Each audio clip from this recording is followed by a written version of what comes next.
sinceramente, gostaria de iniciar minha fala com a frase mais comentada em todas as redes que nós temos conhecimento. Os nossos criminosos. O senhor Luiz Inácio Lula da Silva admite a sua ligação e proteção pelos seus queridinhos, nossos criminosos, que certamente são os criminosos dele. São os criminosos que implantam o Tribunal do Crime, que julgam, torturam e executam pessoas. São esses criminosos que viciam o filho de cada brasileiro. Que todos nós sabemos que quando a droga entra em nossa casa, senhor presidente, ela não destrói só a vida do nosso filho ou do nosso irmão. Ela destrói a vida de toda a família.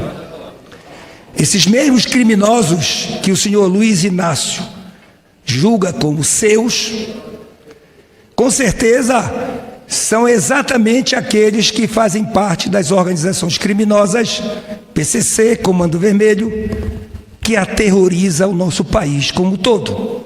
Não diferente no meu estado do Pará, onde as organizações tomaram conta do estado. Simplesmente mandam mais do que o estado. E o senhor ex-governador Helder Barbalho, em uma entrevista montada, porque está sendo amplamente atacado pela questão da segurança pública no estado do Pará, principalmente no que diz respeito à nossa grande Belém, onde o crime organizado dominou por completo.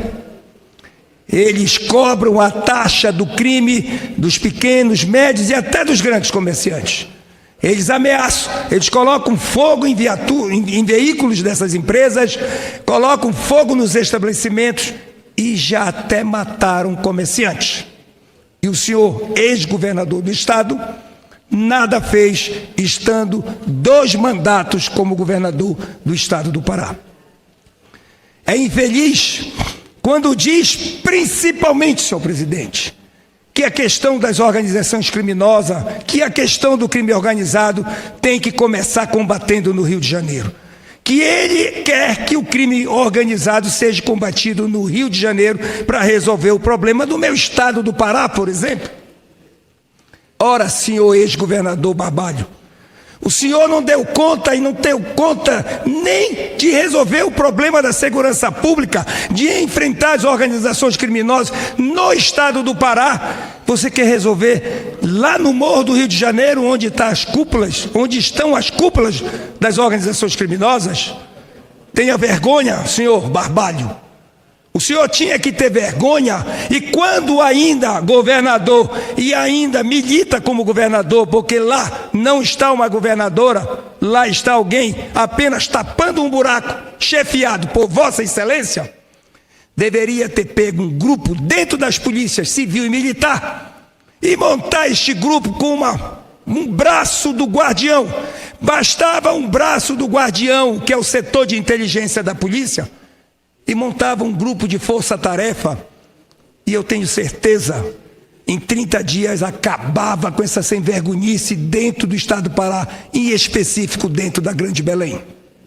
Você não faz, porque não está nem um pouco preocupado com aqueles que estão lá no seu salão de beleza, na sua venda de açaí, na sua venda de carro, passando o que estão passando e pagando para poder trabalhar, quando era obrigação e dever do Estado estar protegendo.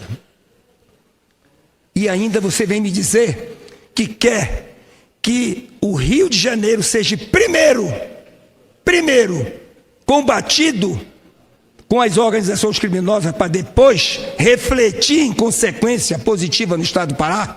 Não podemos aceitar isso. Mais um tempo, senhor presidente.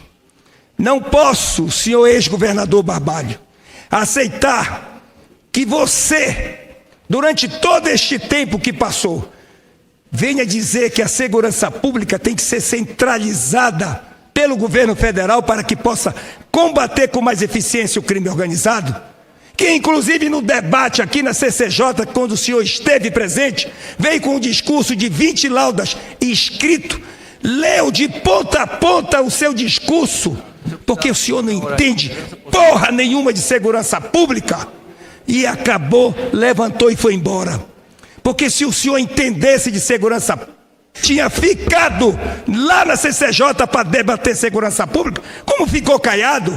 Por que lá em Goiânia não acontece o que está acontecendo lá na nossa grande Belém? Porque você é covarde. E ainda assim, para finalizar, senhor presidente, quando ele indagado sobre a questão das organizações criminosas terem sido classificadas como organizações terroristas pelo governo Trump, ele simplesmente, mais uma vez covarde, e diz que não aceita porque é um terrorismo que eles cometem só aqui dentro. Como se ele não soubesse que além do terrorismo que eles cometem aqui dentro, eles financiam o terrorista internacional, sim senhor, como também financiam campanhas comunistas de políticos, sabe lá de quem mais. Esse mandato do presidente Lula, ele começou com grandes expectativas. Eu creio que até dele próprio. E o que aconteceu? Não aconteceu. A grande verdade é que ele prometeu picanha, cerveja e nem abóbora está entregando. E o que a gente sente é o seguinte, que desde o momento que ele percebeu que não ia ter como entregar o paraíso prometido, ele passou então a buscar uma justificativa, um inimigo. E como fez Hugo Chávez, Nicolás Maduro, Daniel Ortega, Rafael Correa, todos eles se espelharam no inimigo comum. Buscaram os Estados Unidos como bode expiatório. Se mostra como perseguido para então justificar o seu fracasso.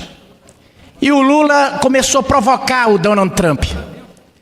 Não é de hoje. Depois conseguiu atenção com aquele discurso dizendo que o dólar não devia ser mais a moeda padrão. Naquele momento, houve uma rebordosa e os Estados Unidos tarifaram o Brasil em quase 50%.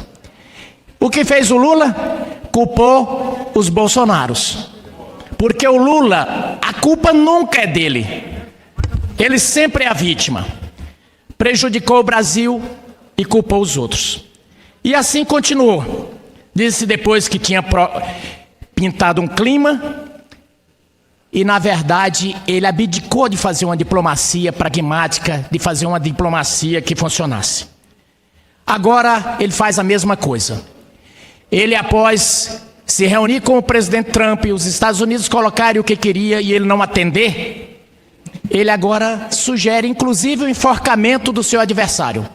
Hoje, num discurso para lá de irresponsável, ele sugeriu o enforcamento do Flávio Bolsonaro. Ora, um desavisado, um maluco que acredite nas falas do Lula, presidente, ele vai simplesmente cometer um atentado, porque ele acha que está salvando o Brasil de um traidor. Flávio corre risco de vida. Aliás, corre risco de morte, né? E o responsável está aí.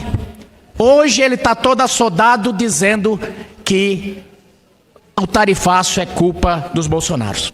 Isso, presidente, só peço mais um tempinho, isso prejudica diretamente o Brasil, essa fala de Lula. Porque ao abdicar de fazer um discurso responsável, abdicar de fazer a defesa, porque esse tarifaço é fruto daquela investigação que começou da seção 301.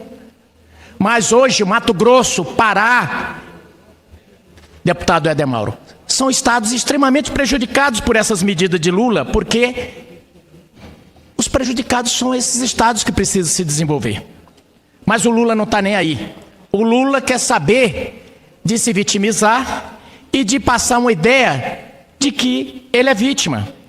Na verdade, o que nós temos aqui é o seguinte: um presidente fraco, desesperado porque não tem como diminuir sua rejeição e que busca se salvar criando narrativa.